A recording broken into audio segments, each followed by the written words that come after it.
नमस्कार दोस्तों, आज का जो हमारा टॉपिक डिस्कशन का है वो है ग्रेविटेशन यानी गुरुत्वाकर्षण।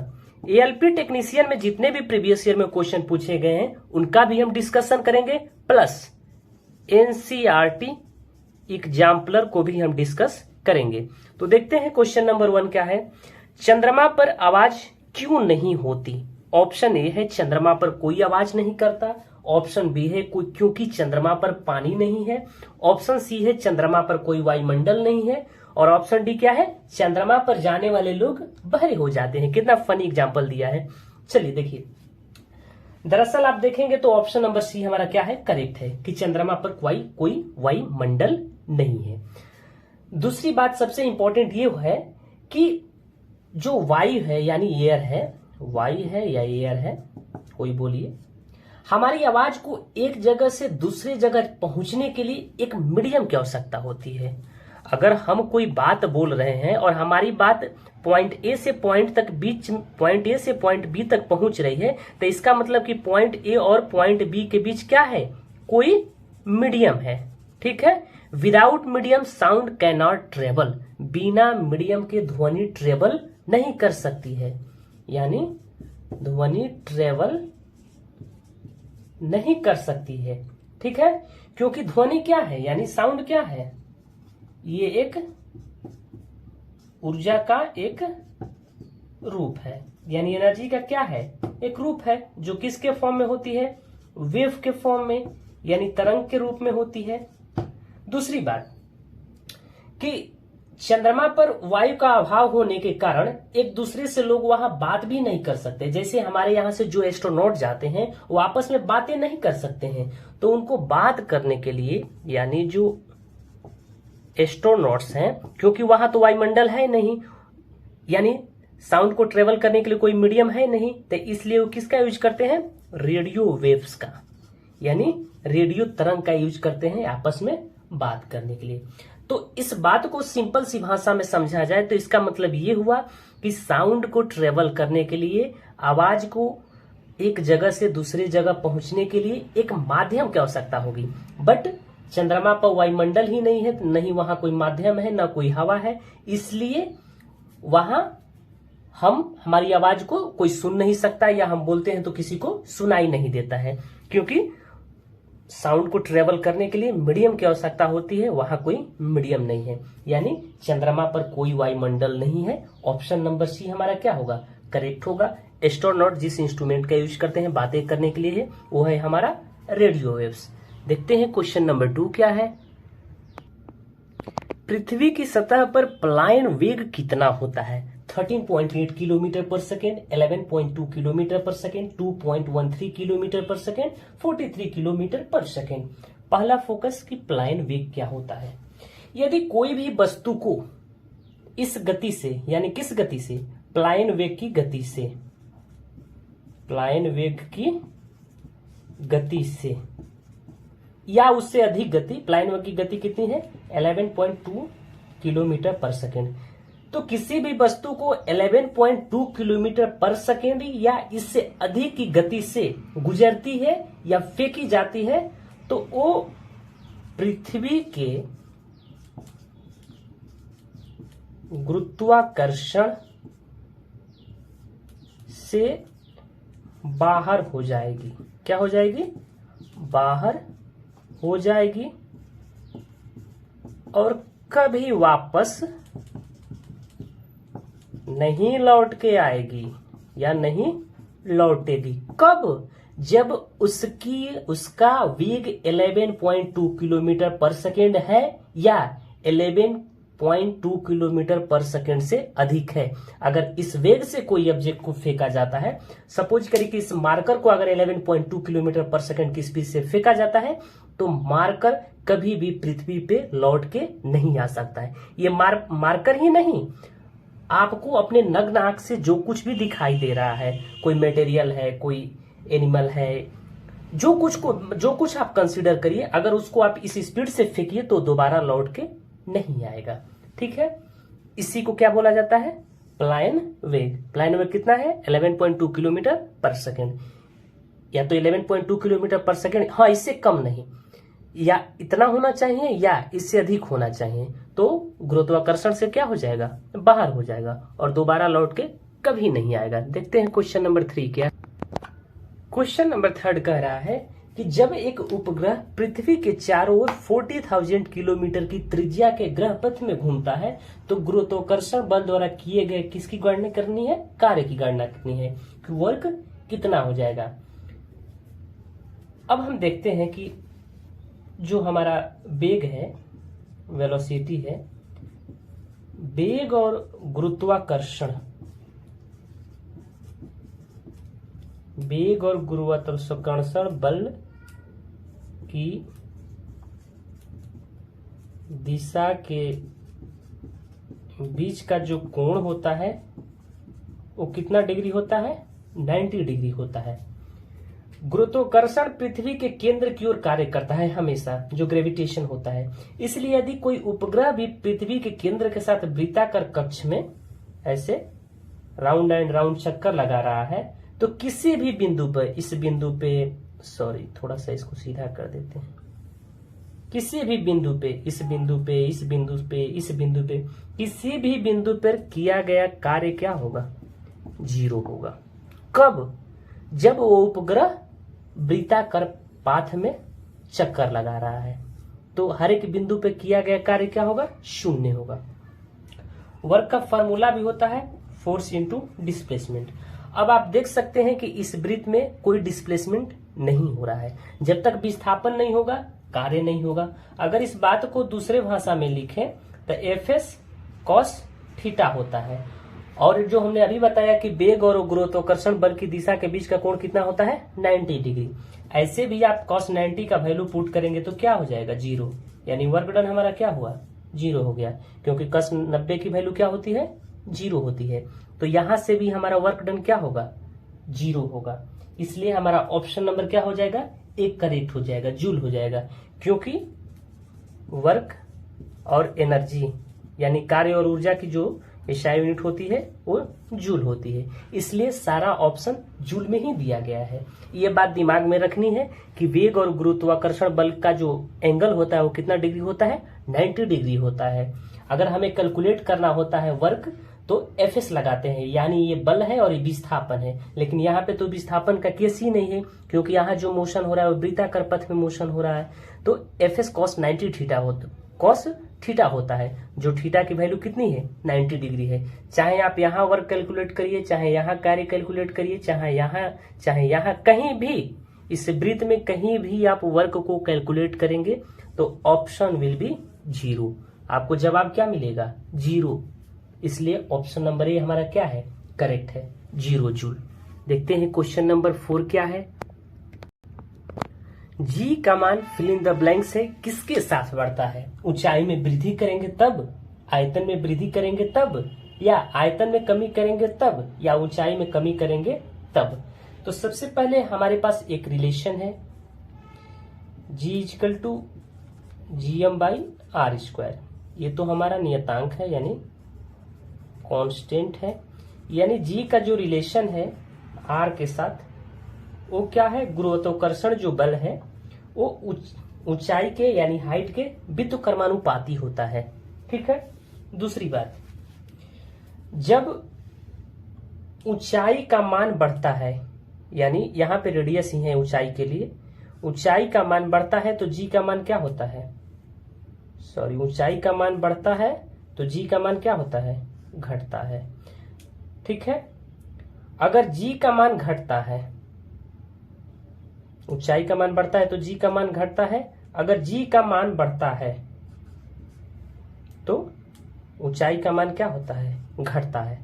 तो क्वेश्चन में ये था कि जी का मान किसके साथ बढ़ता है, तो हमारा ऑप्शन क्या हो जाएगा, डी करेक्ट हो जाएगा, कि जब हम ऊंचाई में कमी करेंगे यानी इसमें कमी करेंगे तभी तो जी का मान हमारा क्या होगा, बढ़ेगा, ऊंचाई में कमी के कारण। इसलिए ऑप्शन नंबर डी क्या हो जाएगा, करेक्ट हो जाएगा। ये हमारा रिलेशन है। जी क्या है ये हमारा, यानी गुरुत्वाकर्षण बल ऊंचाई के व्युत्क्रमानुपाती है। यानी इनवर्सली प्रोपोर्शनल।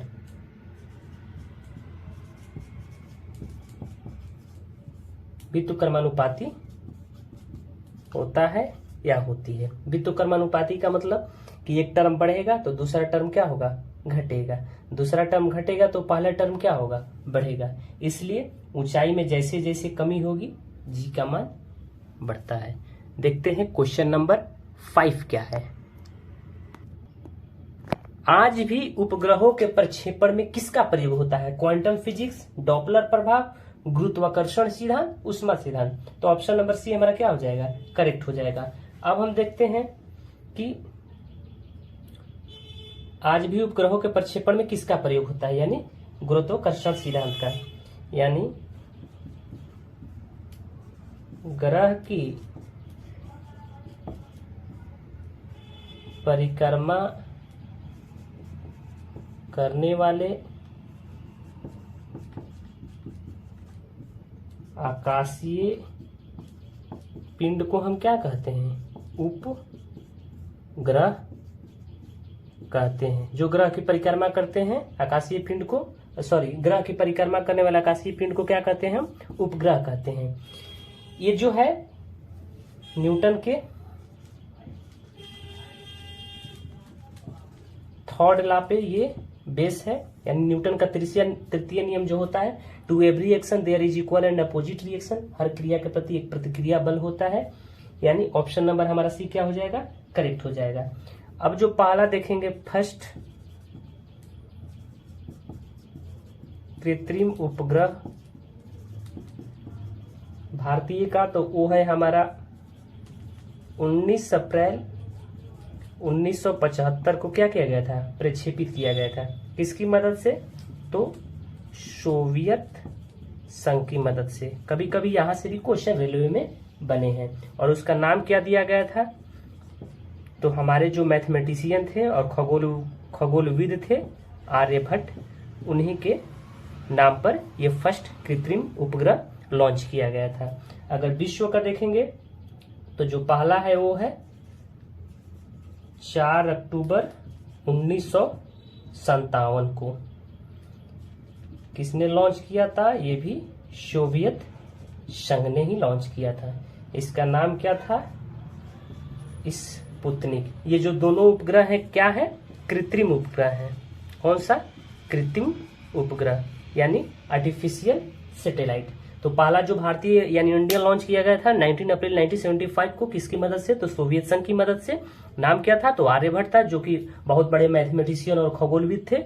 और जो विश्व का है यानी पूरे वर्ल्ड का है, तो सोवियत संघ ने लॉन्च किया था 4 अक्टूबर 1957 को, जिसका नाम था स्पुतनिक।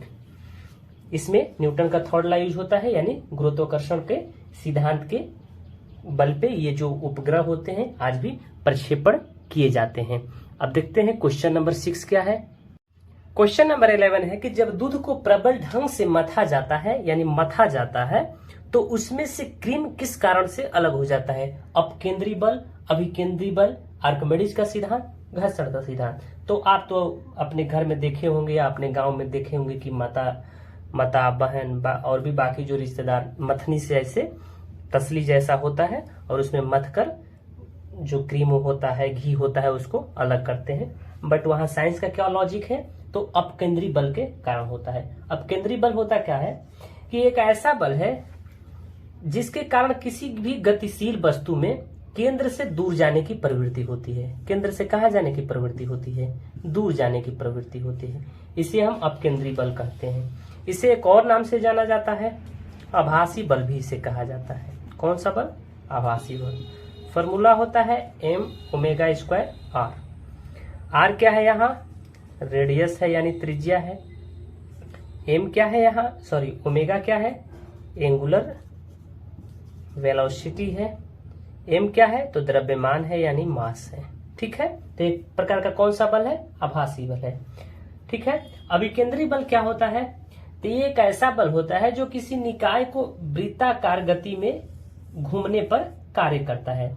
जैसे आपने कभी एग्जाम्पल देखा होगा, चाहे एग्जाम्पल क्या, जो हमारा न्यूक्लियस होता है उसके चारों तरफ इलेक्ट्रॉन रिवॉल्व करता है। न्यूक्लियस के चारों तरफ, न्यूक्लियस में क्या होता है, तो प्रोटॉन और न्यूट्रॉन होते हैं और इलेक्ट्रॉन इसके चारों तरफ रिवॉल्व होता है। या कहीं मोड़ पे भी देखे होंगे तो जो कार होती है, यानी कार का जो व्हील होता है, चक्का होता है, चक्का और रोड के बीच क्या लगता है? फ्रिक्शन फोर्स लगता है, घर्षण बल लगता है। जो घर्षण बल क्या प्रेरित करता है?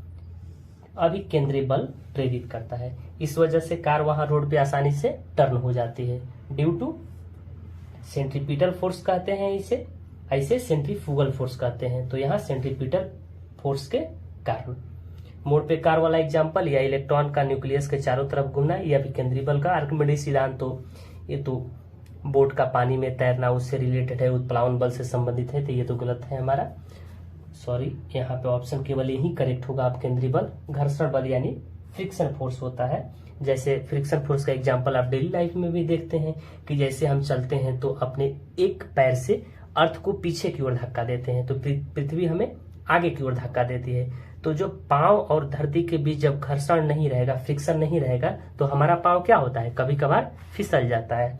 तो इसलिए घर्षण बल का भी होना बहुत आवश्यक है।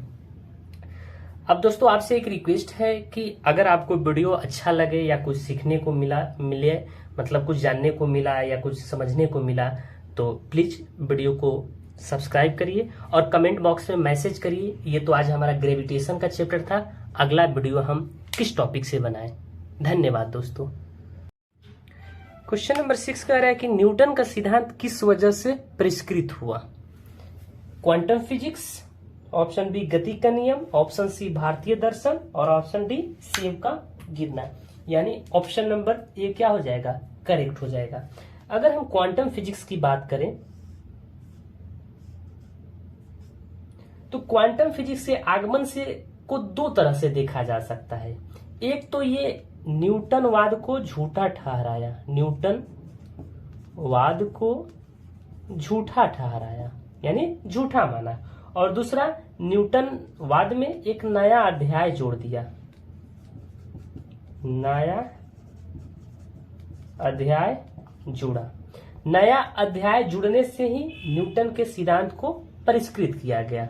तो किसके आने की वजह से? क्वांटम फिजिक्स के आने की वजह से। लेकिन क्वांटम फिजिक्स के आने की वजह से न्यूटन के बहुत सारे जो रिसर्च पेपर थे या कुछ लॉ थे उसको झूठा माना गया। बट ये हकीकत है नहीं, उस समय के लिए वो भी ट्रस्ट है। जो नया आया है ये भी ठीक है, उसमें कोई दिक्कत की बात नहीं है। बट इसमें भी एक लॉजिक है कि आज से 1000 साल पहले यानी 1000 पहले भारतीय जो गणितज्ञ थे, भारतीय गणितज्ञ ब्रह्मगुप्त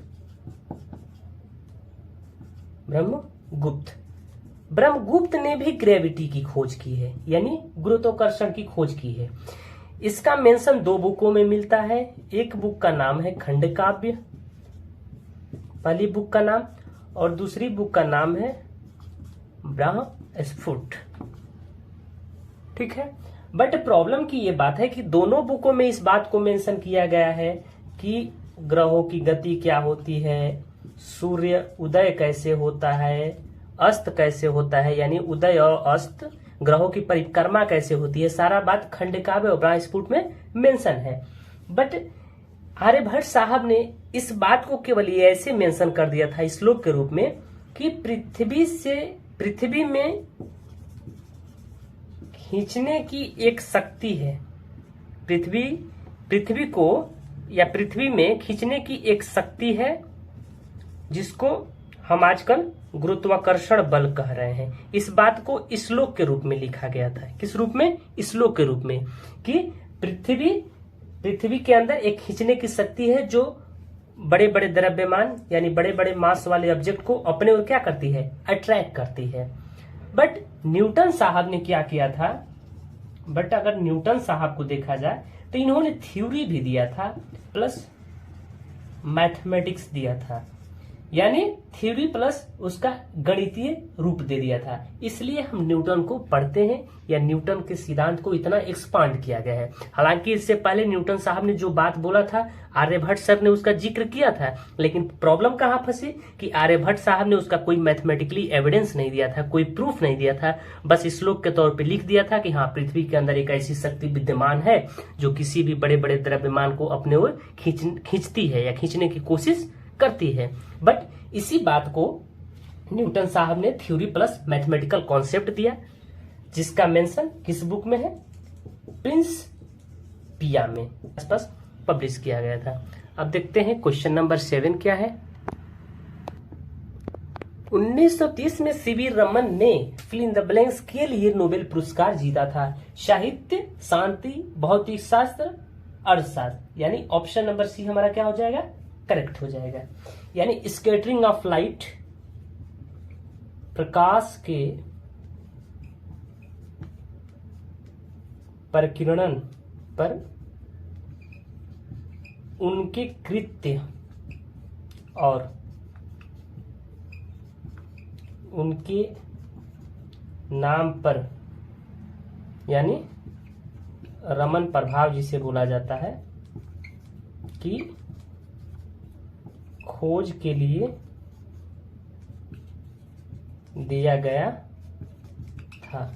यानी स्कैटरिंग ऑफ लाइट और रमन प्रभाव के लिए उन्हें नोबेल पुरस्कार 1930 में प्रदान किया गया था। ये एक कौन से साइंटिस्ट है? तो भारतीय साइंटिस्ट हैं।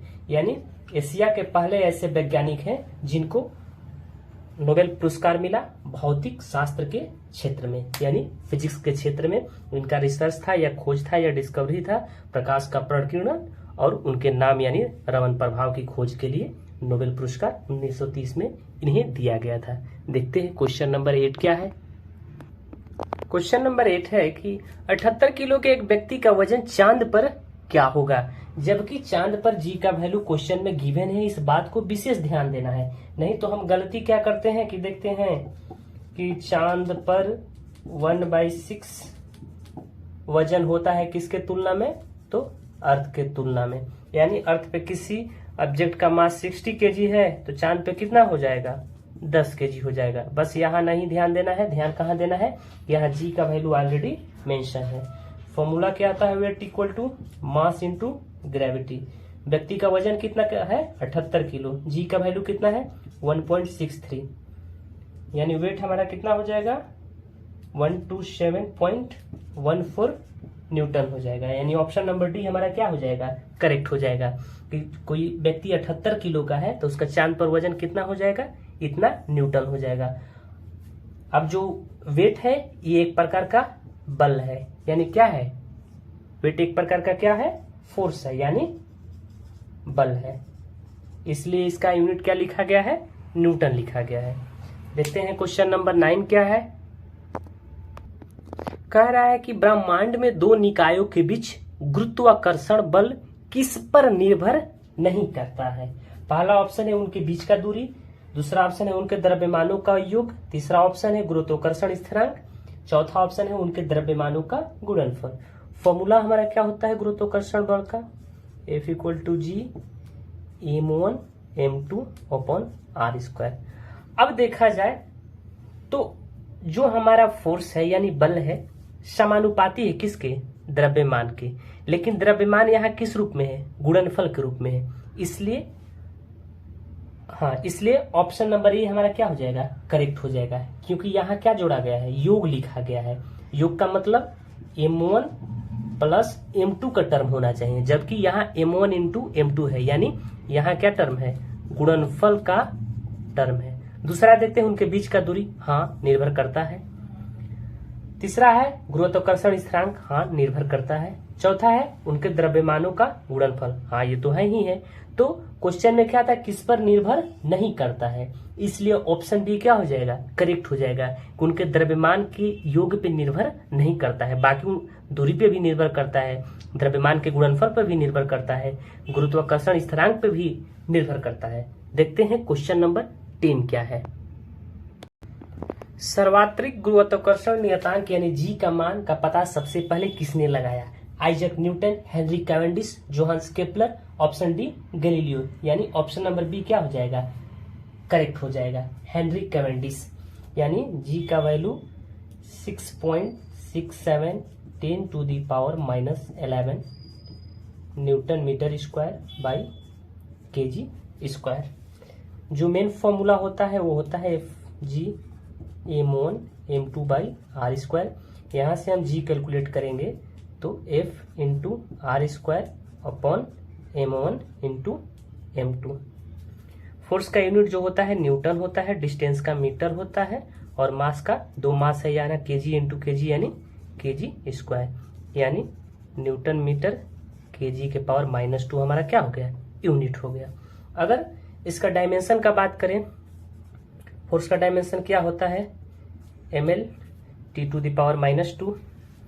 मीटर का देख लेते हैं तो l स्क्वायर होता है, और केजी का केजी के पावर -2 है, यानी m के पावर क्या है, -2 है। इसको दूसरे फॉर्म में हम लिखें तो -2 पावर में है या +1 है, यानी माइनस, यहाँ कुछ नहीं है तो पावर में क्या है, +1 है, तो +1 -2 कितना हो जाएगा, -1। l का क्या हो जाएगा, क्यूब हो जाएगा, ठीक है। और जो हमारा है t है, इसका क्या हो जाएगा, t के पावर -2। ये हमारा किसका डायमेंशन हुआ, g का। और ये फोर्स का डायमेंशन कहाँ से निकला, तो F इक्वल टू क्या होता है, m में होता है। मास का तो m होता है। एक्सीलरेशन का पहले देख लेते हैं। एक्सीलरेशन का फॉर्मूला होता है चेंज इन वेलोसिटी, यानी वेग में परिवर्तन अपन समय। तो चेंज इन वेलोसिटी का क्या होता है हमारा, LT इनवर्स होता है, और टाइम का क्या होता है, t होता है, यानी LT के पावर -2 हमारा किसका डायमेंशन हो गया, एक्सीलरेशन का। इसलिए ml t to the power -2 किसका डायमेंशन हो गया, फोर्स का डायमेंशन हो गया। अगर आप इससे पहले जाएंगे, वेलोसिटी जो था, तो वेलोसिटी का डायमेंशन क्या हो जाएगा, डिस्प्लेसमेंट अपॉन टाइम, यानी विस्थापन अपॉन समय। तो डिस्प्लेसमेंट का मीटर होता है और टाइम का क्या होता है, सेकेंड, यानी t होता है। तो मीटर को किस में मेजर करते हैं, l में मेजर करते हैं। तो जो हमारा वेलोसिटी का डायमेंशन हुआ वो क्या हुआ, LT इनवर्स हो गया। तो वेलोसिटी का डायमेंशन हमारा LT इनवर्स हुआ, एक्सेलरेशन का डायमेंशन हमारा LT के पावर -2 हुआ, इसलिए डायरेक्ट मैंने यहाँ फोर्स का dimension mlt to the power -2 लिखा है।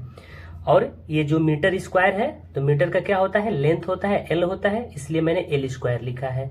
और ये केजी है, केजी को मास होता है, पावर में -2 है, यानी m के पावर -2 है, इसलिए ये हमारा डायमेंशन किसका हुआ, g का डायमेंशन हुआ। सबसे पहले किसने खोजा था, तो हेनरी कैवेंडिश ने खोजा था। इसका वैल्यू यहाँ है। कभी कभार यहाँ से भी क्वेश्चन बने हैं। देखते हैं अगला क्वेश्चन क्या है।